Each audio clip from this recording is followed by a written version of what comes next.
Why did I attack Yunsan Park? That's the question. And everyone has an answer. Oh, it's because he wants to make a statement. Now, if I wanted to make a statement, I would go on Twitter with the rest of you morons and make one. I don't owe you an explanation, but I'm going to give you one. The first words out of Yunsan Park's mouth when GAW Academy Stormchaser started was that the GAW Academy is his home. That's bullshit. And everyone knows it. You don't try to leave your home. That's what children do. Children grow up resenting their parents, thinking all I want to do is leave home and make my own life. But when you're a grown man, you work your entire life to make sure that your home is home for you and for your family. That is what your entire life is about. And Yunsan Park did not treat this like that. He treated it like he was a kid. Like all he wanted to do was get out of here so that he could go make more money and go become a bigger star. I could call him a sellout, but that wouldn't even describe what he's done to the Academy. And now I have to sit here and listen to him and listen to the commentary and listen to everyone in GAW talk about how the Academy is the next training ground. We're all coming up to get to the GAW main roster. I have to be talked down to, and then I get paraded out for the Academy showcase so that people can see me and say, that's the guy who's going to become a bigger star later on. That's what Yunsan Park represents. He represents me and how everything I've done to grind and make the Academy what it is for nothing because people like him go up to the main roster in quotes. They act like they're the big stars, and then they come back and they have the temerity to talk down to me and mine who've been grinding our asses off here to really make this place home. I am going to put Yunsan Park in his place because that's exactly where he belongs. He belongs beneath us because he did not treat this place with the respect that it deserves. He did not treat this place like it was home. He treated this place like a stepping stone. And in the main event, no holds barred, I am going to teach him a lesson, one way or the other. This place is home to me and to so many others, but not to him. And when he comes back here, he'll be treated like the intruder that he is.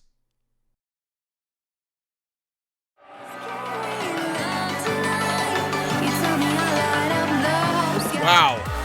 Folks, welcome to GAW Academy Stormchaser. We are moving faster and faster towards the end of our tournament, but I can't really stop thinking about what Eddie Hernandez just said. And I mean, this is more than just trying to prove himself. This is very personal for Eddie Hernandez, and it's something that affects me knowing Yunsan Park and what he's done and what Hernandez has been through.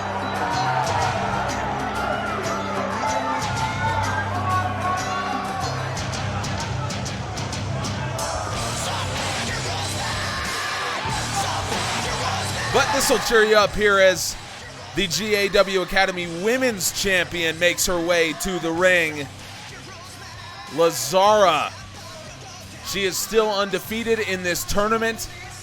She has not lost in over 3 months to anybody, including Yamamoto, who battled Lazzara a couple weeks ago. Yamamoto now the official #1 contender for Lazzara's Academy Championship. So Lazzara knows her next challenger, but I think right now she's just focused on getting through the tournament, probably undefeated and clinching that #1 seed, which she is very close to doing.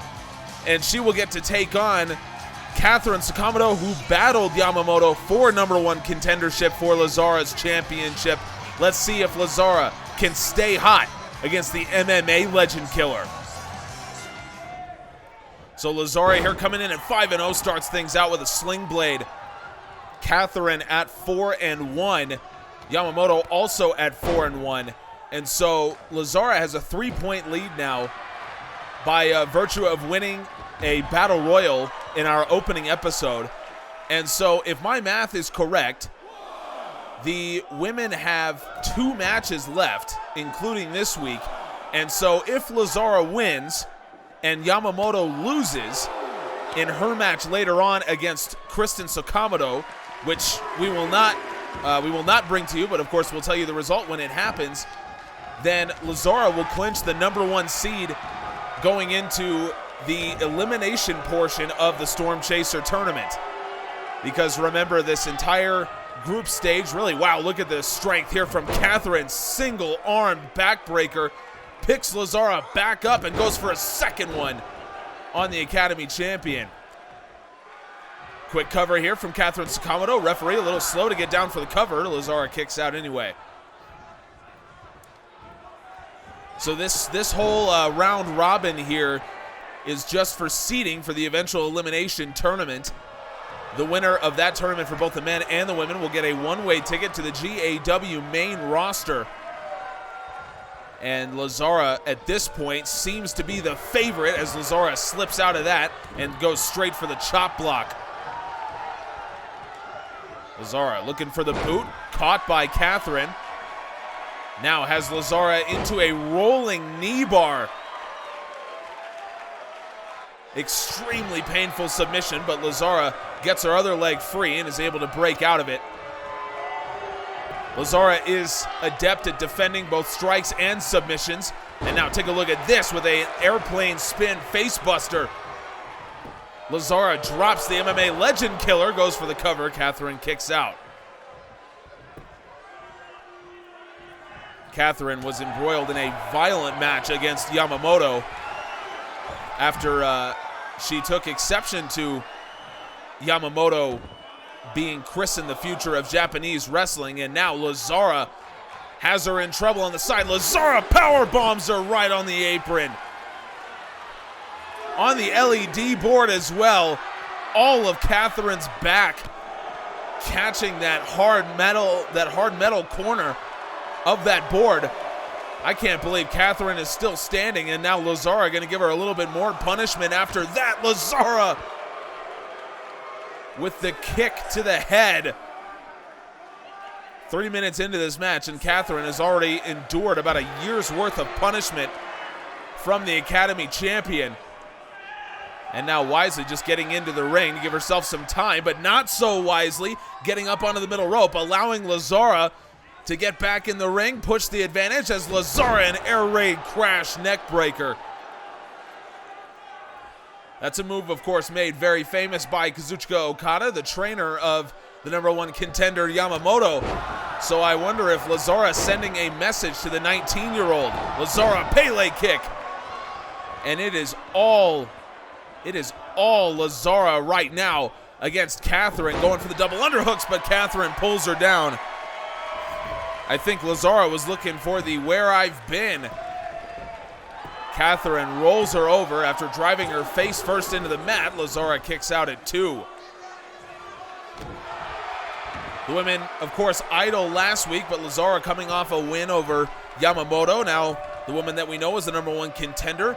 Katherine looking from the top for that double foot stomp. Stare at the lights, nobody home.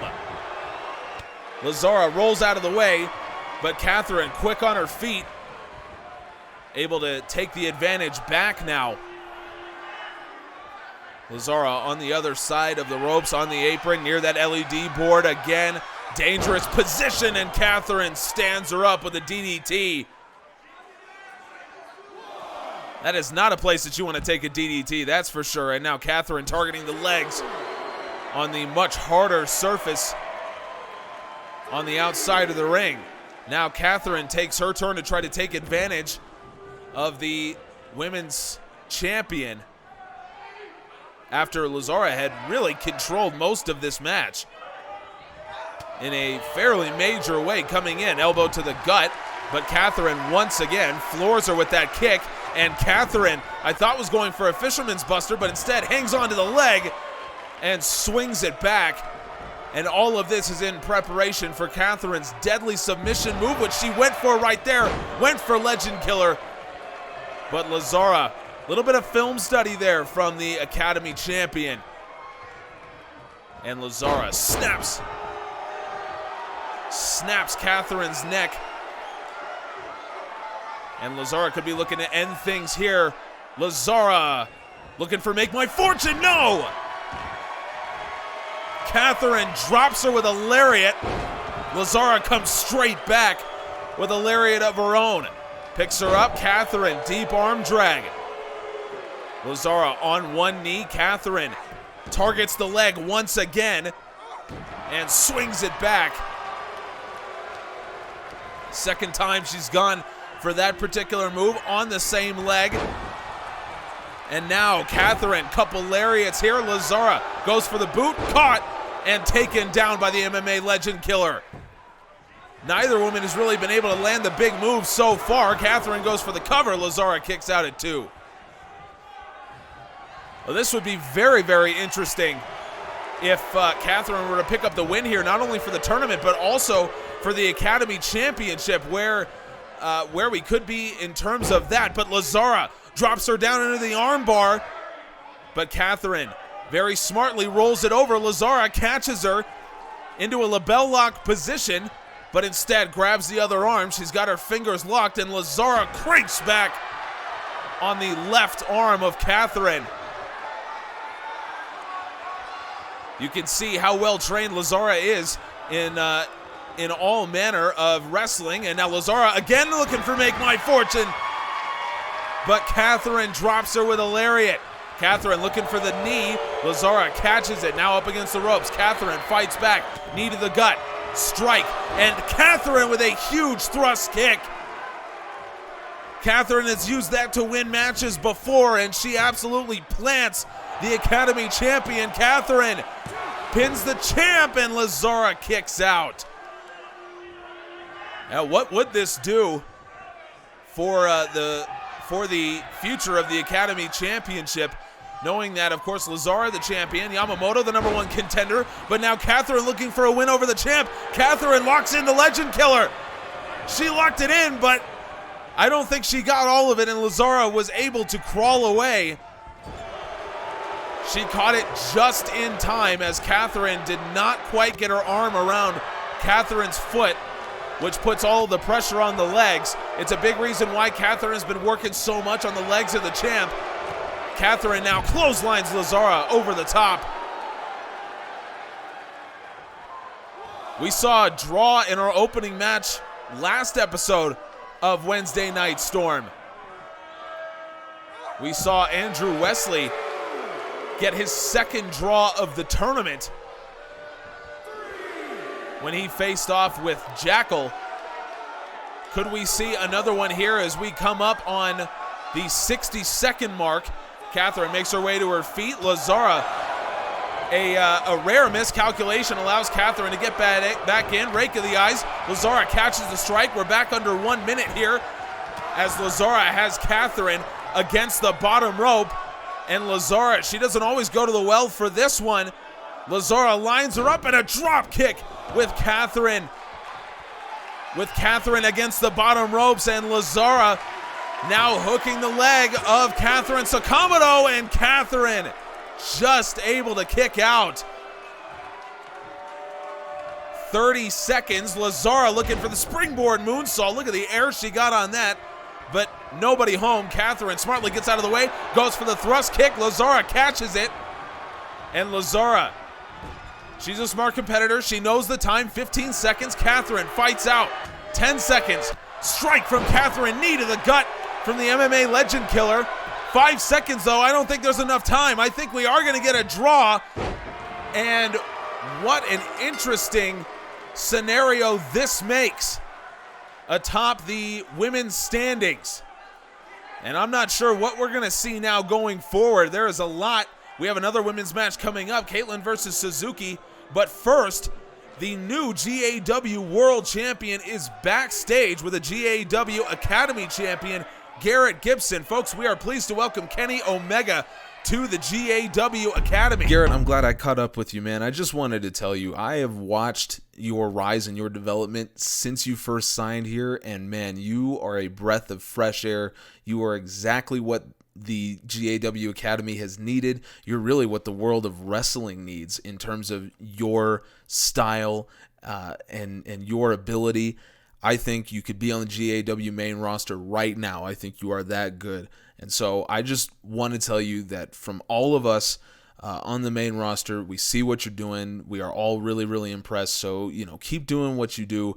But I think that I will see you very, very soon up on Storm. And hopefully we'll be able to get into the ring together sooner rather than later, man. It's been a joy to watch you compete. Like I said, you have a style that is really unique, and I hope that you continue to develop it. If you ever need anything, let me know. I'm happy to help you, man. Andrew Wesley. What a joke the man is. Been riding my coattails since we were kids. He really believes that he is the best Japanese product here in the Academy? Andrew, you're lucky to be where you are. You couldn't handle the rigors of dragging, so you went to a dojo. You couldn't handle the rigors of the promotion, so you went to Pro Wrestling Noah. It's because you couldn't handle the same rigor that I can. It's just that simple. You're a joke, Andrew. And this isn't the last time you'll be hearing from me.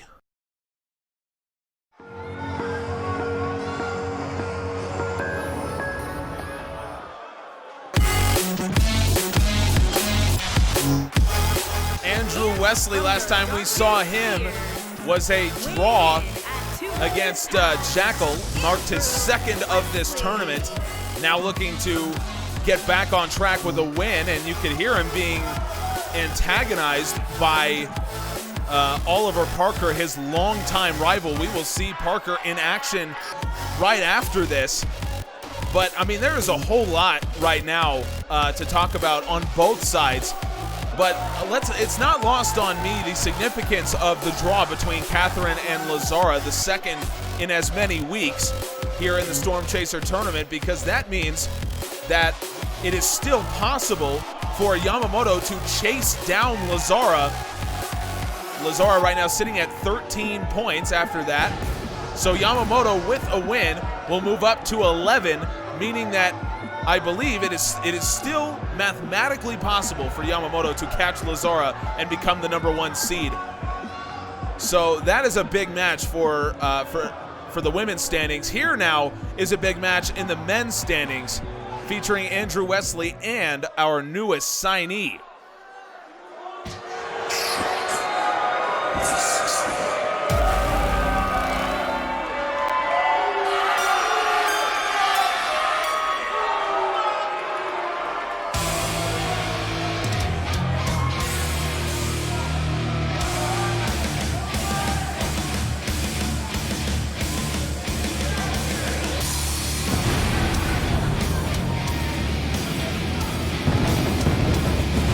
Lancelot has been tearing up the GAW Academy ever since he arrived here.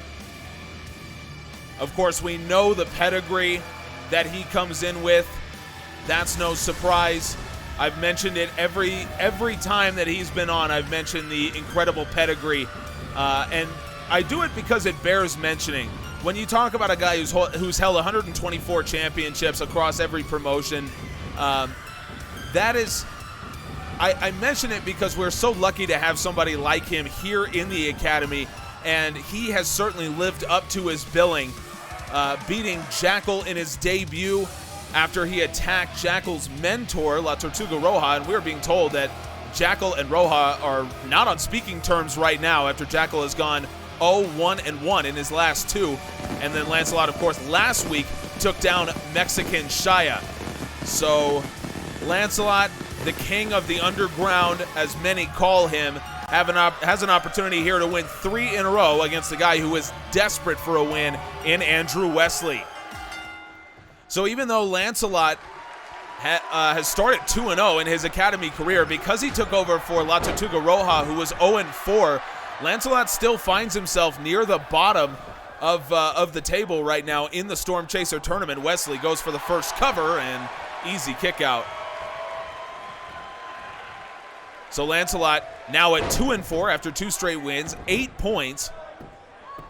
He's tied with Andrew Wesley, even though Wesley has a considerably better record at 2-2-2. So there is a whole logjam of guys with 8, and Lancelot DDT to Wesley. There's a whole logjam of guys with 8, but there's not a lot of guys with 10. Ulysses Sky is the only man with 10 points right now. So a win here for either of these men will move them up to that mark. And then, of course, all the men sitting at 9 includes Lighter, Overload, Jackal, and Scott Danielson. They all will get to at least the 10-point mark, if not more, depending on how their matches go. Remember, you get 1 point for a loss here in the Academy.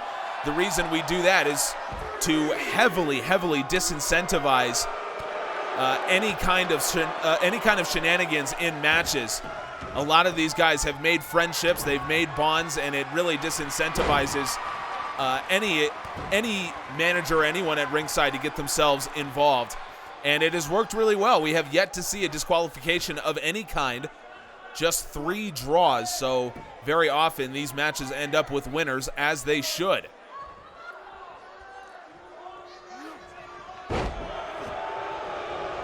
Wesley easily shakes that one off, and Wesley goes for the long sliding kick. Drives Lancelot down. Wesley for the cover, and Lancelot kicks out.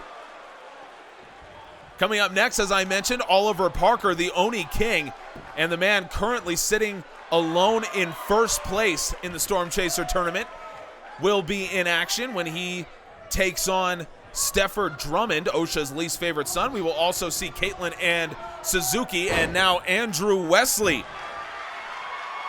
targets the leg of Lancelot, just trying to stop Lancelot from using his variety of different power moves. Lancelot into the suplex position, but Andrew Wesley very smartly stops that from happening in its tracks. Into the corner now, and a big open hand palm strike onto Lancelot. Wesley hangs him up on the ropes. Wesley from the top. Wesley drives him down with a couple knees to the midsection. We saw him do the same against Jackal. It wasn't effective. Will it work here against Lancelot? No! Lancelot kicks out. Wesley putting all of his weight into that one, but Lancelot able to trip him up, and Lancelot could be looking at an opportunity to win here. Lancelot looking for the RTD. Andrew Wesley sidesteps Lancelot into the fireman's carry. Wesley wiggles around, and Wesley clotheslines him into the corner. Now Lancelot in his sitting position as Wesley once again targets the midsection of Lancelot. Wesley, I believe, looking for West of the Rising Sun. Lancelot able to get out of it pretty quickly. Lancelot comes up, and Lancelot pop-up powerbomb. The Fallen King. As he launched Wesley off the ropes, and now Lancelot hooks the leg, and Lancelot's picked up his 3rd straight win. Wow, Andrew Wesley really controlled most of that match, but Lancelot ends up outsmarting him, avoids West of the Rising Sun, and gets him straight into the Fallen King. Terrific match fought by Lancelot, picking up his 3rd consecutive win in the Stormchaser tournament. He remains undefeated in his Academy career. Of course, only through 3 matches, so take that for what it's worth.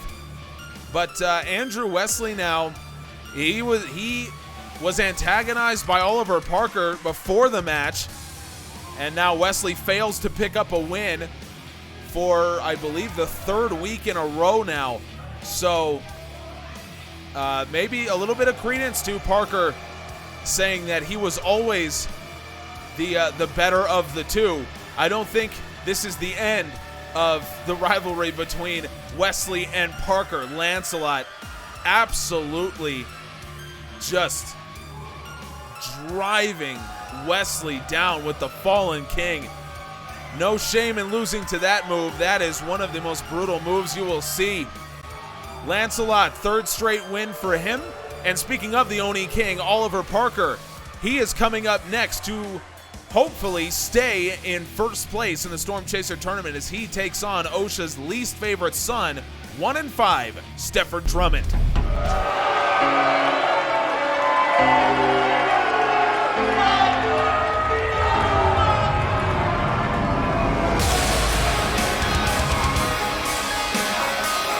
The Oni King, Oliver Parker, making his way out. One of my favorite entrances, personally. I don't like to play favorites, but I call it like I see it. And this is a tremendous wrestler to watch. And you know, we saw him antagonize Andrew Wesley, and I think it bears mentioning just real quickly the story between these two men. I think it's something that we'll talk about a lot going forward here in the Academy, but just a quick primer.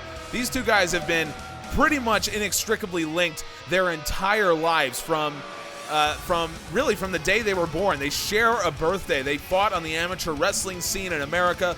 Both of them moved to Japan at very similar times. They took very similar routes there. Andrew Wesley is dojo trained. Oliver Parker is Dragon Gate Trueborn. Parker had a tremendously successful career in Dragon Gate. Wesley had a very successful career in pro wrestling Noah. So these are two guys that are so similar, and because of that, they have really been at odds for most of their career. Find a way to run from the city of the sun. You could have stayed, it's only you. Meanwhile, Stefford Drummond here coming out. Stefford Drummond, known as OSHA's least favorite son, he really shouldn't even be here at this point. He fought in a match to qualify for the Stormchaser tournament. He lost, but the man that beat him injured his knee, tore his ACL on his way out of the arena. So Stefford Drummond was the one who got the call, and Drummond showed up here. He's currently 1-5. He committed to going undefeated for the rest of the tournament 2 weeks ago, and to his credit, he did start out with a win, but he lost last week, and now just trying to tread water, trying not to get that bottom seed and potentially have to face Oliver Parker in the elimination portion. I don't like his odds here against the man currently sitting in first, but you never know. Parker comes out instantly with a big-time clothesline. Oliver Parker is a tremendously talented athlete, but he also, because of his origins in Dragon Gate, because he is Trueborn, he has such a tremendous mind for wrestling, and that's something that the Dragon Gate Academy really drills into you. More so than the physical aspect is the mental aspect of professional wrestling. How do you approach a match? How do you break down your opponent? Parker is big on film study. If you see him behind the scenes, he is almost always studying film. He knows his opponents maybe better than they know themselves. And certainly in that case, I don't know if Stefford Drummond knew he could pull that particular move off. Drummond, Irish whip, pulls him back, and a knee to the gut. Oliver Parker is 5-1 in the tournament so far. 13 points with the 2 added for winning the opening battle royal. Drummond goes for the first cover of the match, and Parker able to kick out. Parker clotheslines him over the top.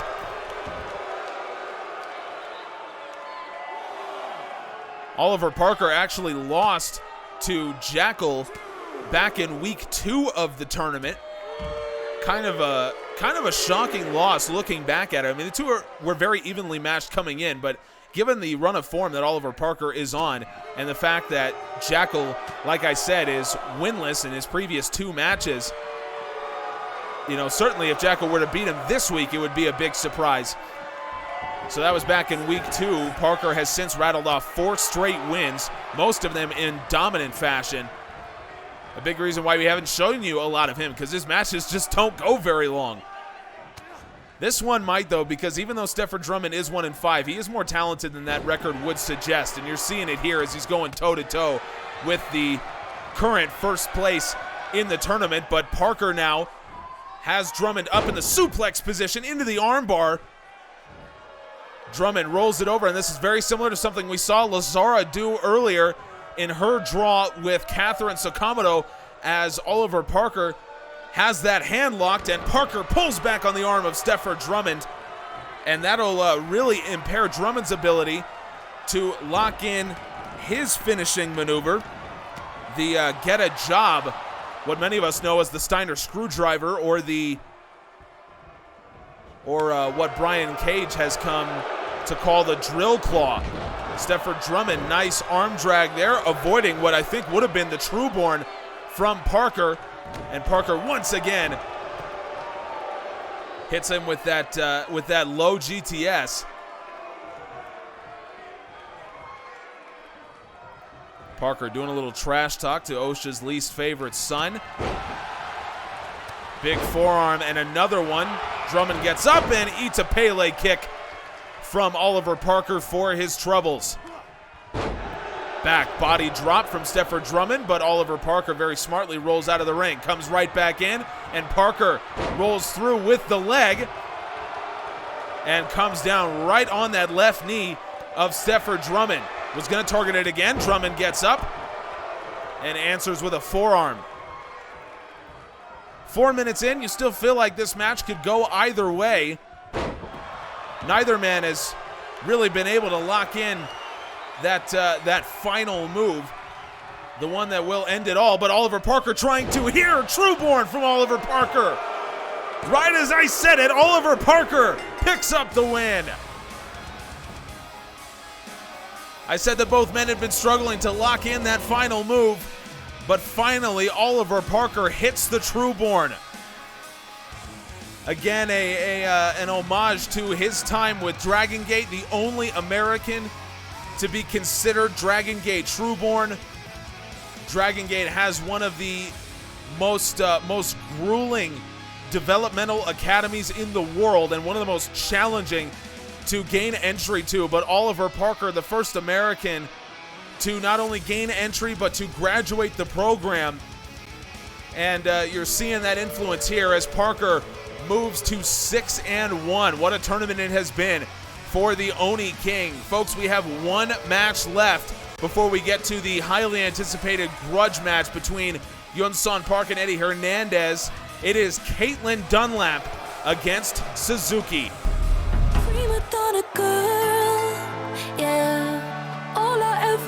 Caitlin Dunlap made her academy debut much in the same way that Lancelot did. She didn't attack anyone to get into the tournament. She actually was just lucky, kind of right place, right time. After Alex Nolan suffered an injury, Dunlap came in after she had just signed her academy contract, and she is making the most of it. She took over Alex Nolan's 0-3 record. Dunlap has gone on to win her previous 2 bouts, puts her with 7 points and within striking distance at least of the top 4. God, that pyro surprises me every single time the goddess comes out.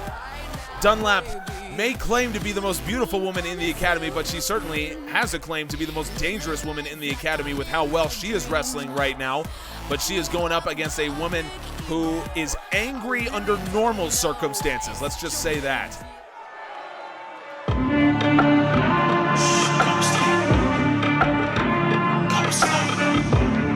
Suzuki is called the Thunderbolt around here in the academy. It's because of her explosive offensive style. She is very willing to give up the time of possession battle, as it were. She is very willing to allow the other competitor to get a lot of offense in, because when Suzuki gets her offense in, it is hard hitting and it is very, very difficult to compete with. But so far, that strategy hasn't so much worked for Suzuki. She is 1-4 so far in the Stormchaser tournament, 6 points. That is tied for second worst, ahead of only Katana, the Japanese sword, who has started 0-5. So Suzuki looking for a big win, and certainly this would be the time to get it against Caitlin Dunlap, someone who does not respect the long lineage and pedigree that Suzuki brings with her. And as I said, Suzuki is an angry competitor under normal circumstances, but now starting 1-4, going up against a woman as disrespectful as Caitlin Dunlap tends to be, this is not a woman in Suzuki that I particularly would want to mess with at this point. Caitlin Dunlap looking for a huge turnaround, avoids the lariat from Suzuki, thrust kick. Now Suzuki ducks the lariat, and again, but Caitlin comes back with a lariat to the neck of Suzuki. Now the front chancery and Suzuki into the Kimura lock. Suzuki is so well trained, both in MMA and in amateur wrestling, but Caitlin able to roll her legs out and get out of it. Suzuki, you can see her trying to come back with a little bit more pace. Suzuki with a schoolboy driver, and Caitlin Dunlap able to power her way out of it. You can see a significant size and strength advantage here for Suzuki, as she's got Caitlin in this top wrist lock.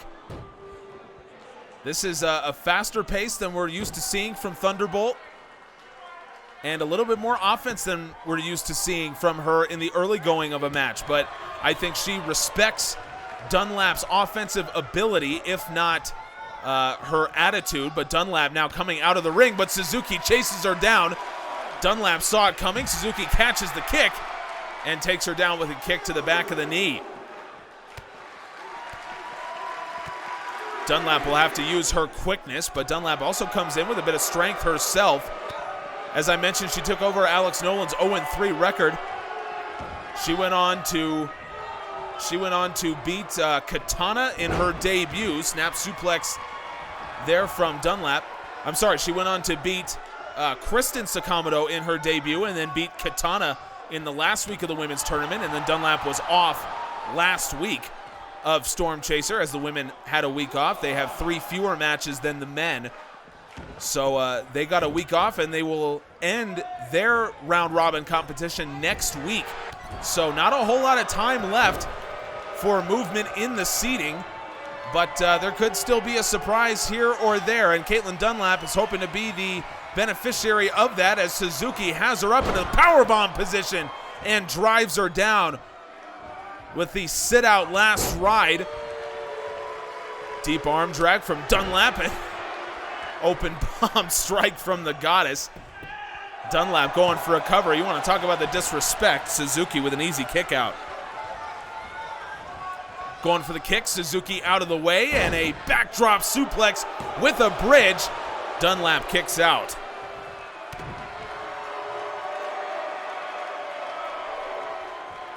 Thunderbolt will spend most of this match trying to set up her legacy cross arm breaker, and right on cue, here it is. Suzuki into the legacy. An homage to the fact that she is a third-generation professional wrestler. Dunlap really struggling, but eventually just able to yank her arm free. That is just straight power from Dunlap, who doesn't look like she should have a lot of it. And Dunlap looking for, I believe, a Michinoku driver, but Suzuki gets the knee into that suplex position, and now Suzuki into the rear naked choke. So many submissions that Suzuki employs, and now the rear naked choke is locked in really, really deep, and Dunlap has to tap out. Suzuki started things off with the legacy. Dunlap was able to work her way free, but it ended up being too much, as Suzuki locks in the rear naked choke, avoids what could have been the DDG, the drop dead gorgeous from Caitlin Dunlap, and the rear naked choke gets the job done for Suzuki. And now both of these women at 2 and 4 will be tied with 8 points as it stands. And of course, there is a whole lot of action to come in the final week of the women's competition, which happens next week. But there also are some other results from the women's competition today that we need to get to. Starting with the so-called future of wrestling, the 19-year-old Phenom Yamamoto. She took down Kristen Sakamoto, so that is an 0-2 day for the brilliant Sakamoto sisters. And another win piled up for the young Yamamoto. And on the other side, Martina Del Sol picks up her second win, defeating Katana. So getting over to the women's standings, it is an absolute train wreck right now. Lazzara still sits on top, up ahead by 2 points. But Yamamoto at 5-1, sitting right back there in second place. And again, still mathematically in the competition for first place. So we'll see how the final week of competition goes coming up next week. Katherine, of course, sitting with 10. Her sister Kristen with 9. Caitlin Dunlap, Suzuki, and Martina Del Sol all with 8. Dunlap has the tiebreaker because she had to take over a record, as opposed to Suzuki and Del Sol, who both competed in all 6 of those matches, and Katana in last at 0-6. Over on the men's side, we start out with Flyboy for the, I believe, second week in the last 3 episodes, taking on a 400-pounder after he lost to Tonga. Well, this time he beats the massive Overload. We saw the Buccaneer Kurt Andrews pick up yet another win to stay undefeated, taking down Mexican Shaya. Ulysses Sky beats Jackal. It hands Jackal his 3rd consecutive winless episode. Eddie Hernandez also stays undefeated by beating Leiter. Scott Danielson, the former champ, starting to get back on track here with a win over Lee Carr.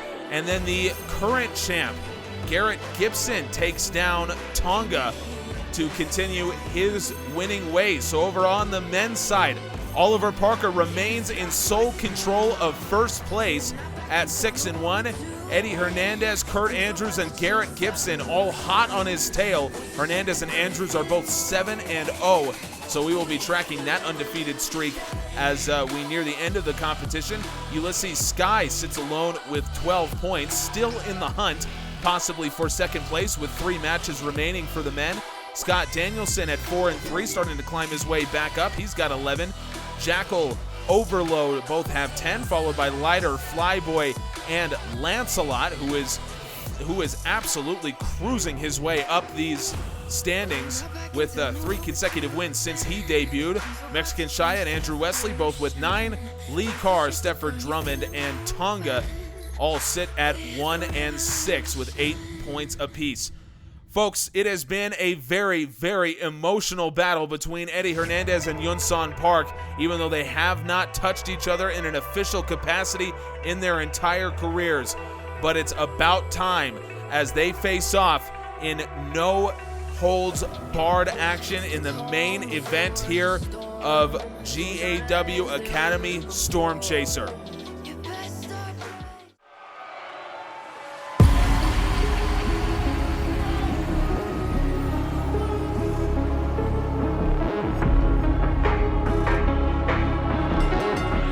Originally, when Eddie Hernandez attacked Yunsan Park, a lot of the conventional wisdom was just that he was stamping his mark as the top prospect here in the academy, because that came on the heels of Hernandez becoming the first person ever to win 2 academy showcases. And Yunsan Park famously lost his academy showcase match, which of course preceded Park becoming Cruiserweight champion that same night, and then the rest is history for the White Storm. But what we have learned since then is it's not really about making his mark for Hernandez. This is extremely personal for Hernandez, a man who takes a lot of pride in being here in the academy, and he is one of the most tenured wrestlers in the GAW Academy, and not for lack of talent, but he has just never shown any desire to go up to the main roster of GAW, and maybe we are getting a sense of why with the words that he has shared about Yunsan Park. And now he gets to put a little bit of action behind those words against the White Storm in the ring. Frankly, I think what Eddie Hernandez is doing, what he's saying about Yunsan Park, is really disgusting. Look, as someone who was there when Yunsan Park first got called up, it was a shock to all of us, but immediately he ingratiated himself so well to the rest of us and really showed us what the GAW Academy is about. Many of us have never been here. Many of us never wrestled here. And so to see someone homegrown come up and just carry themselves the way that Yunsan does and cultivate the relationships that he does, this is a guy who is really, really special. And so to see Eddie Hernandez treat him the way he is, Yunsan Park never stopped talking about the Academy and how much he loved it here. So for Eddie Hernandez to say that the Academy isn't his home, it's really gross. It's really, really gross, because he doesn't know Yunsan Park the way we do. He is a credit to GAW. He is a credit to the GAW Academy, and he is about to go out there and show it against a man who has been so disrespectful to him. Good luck to Yunsan Park from everyone on GAW. We are rooting for him.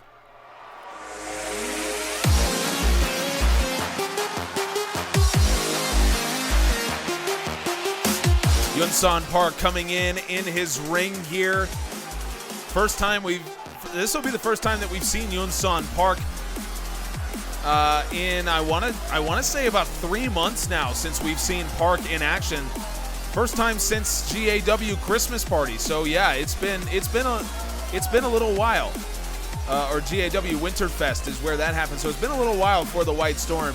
But you heard Kenny Omega talk about how much Yunsan Park has meant to the Academy and to the main roster since he's gotten up. Park is a beloved figure, so Eddie Hernandez didn't make himself any friends by attacking Park the way he did, but certainly that was not the intention, I believe, from Chopper. In our main event here, it is no holds barred in one of the most emotional matches that we have seen since Stormchaser began, as the White Storm takes on Chopper. This match can go anywhere. It can use any weapon. The only rule is pinfall or submission in the ring. Yunsan Park looking for one early here. Single leg crab, and Hernandez able to push him off. Park catches the kick in the corner, and nice dragon screw puts Hernandez on his back, and Park with the big standing senton.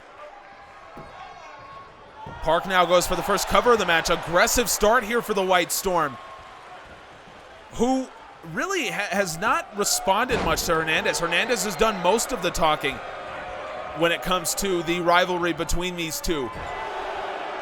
It's been mostly Park saying that he understands the way that Hernandez feels, but Hernandez doesn't believe he does.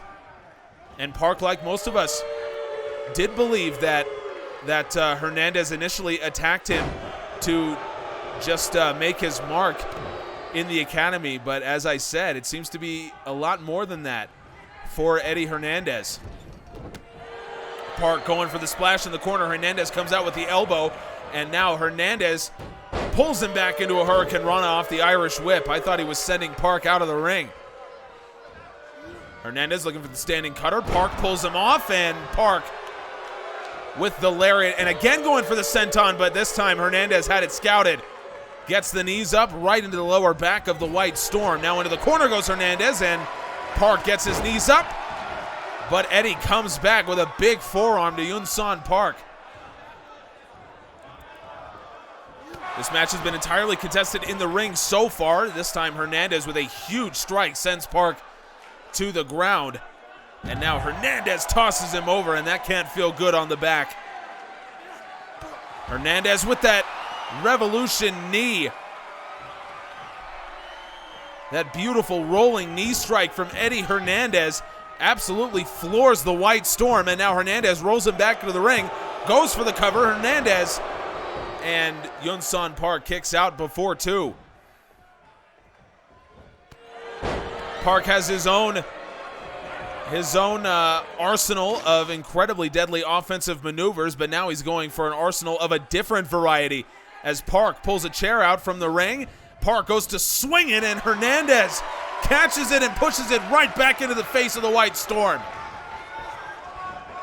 I think the leg caught Park right in the forehead, and you can see that he is bleeding already, and Hernandez just exacerbates the wound with a DDT onto the apron.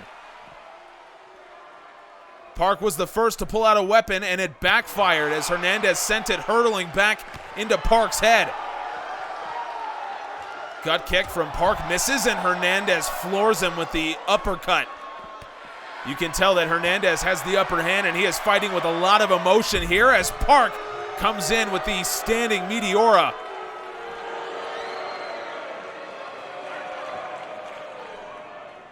Hernandez rolls over onto his stomach by the steel steps as Park rolls him back, and I wonder if we will see any more weapons here used as Yunsan Park with a standing 450 charged it up and came down flush on Hernandez's chest. Now Park going for the running kick. Hernandez turns Park around, and Hernandez, what's that he's putting on his hand? Hernandez Hernandez drops Yun-Son Park with the brass knuckles.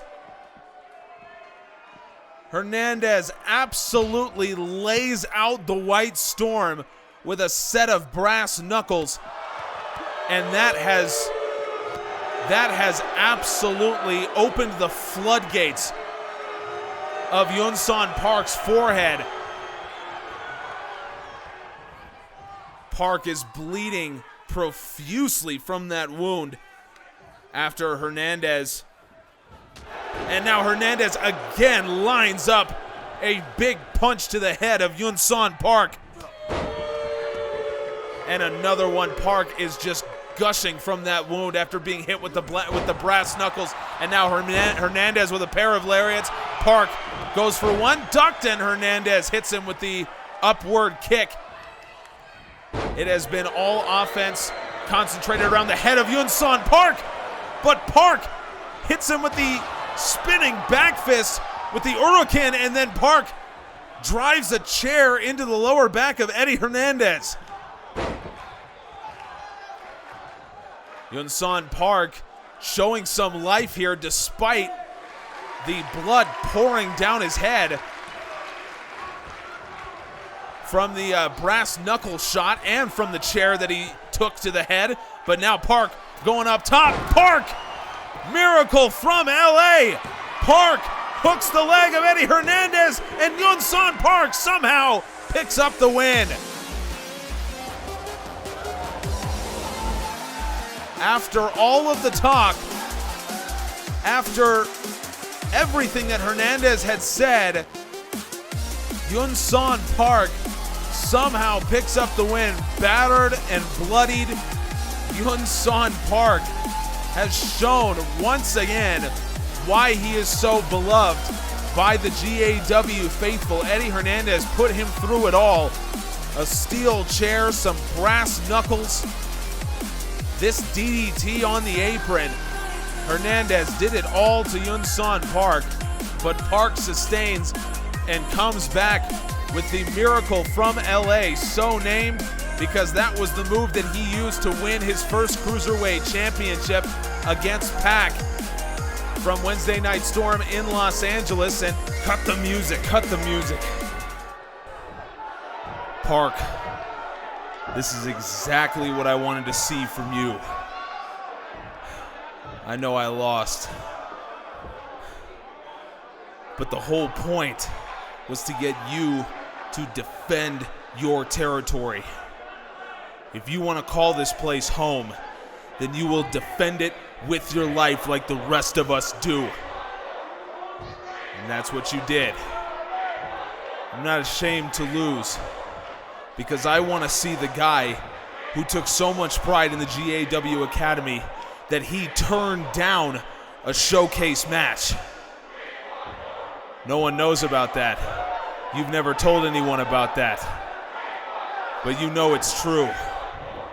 You wanted to stay here, and then the money got to you. I want you to know this place should be your home, because it's home for the rest of us. Remember what you did tonight. Remember the blood that you spilt defending this territory. And remember, win or lose, we have your back if you have ours.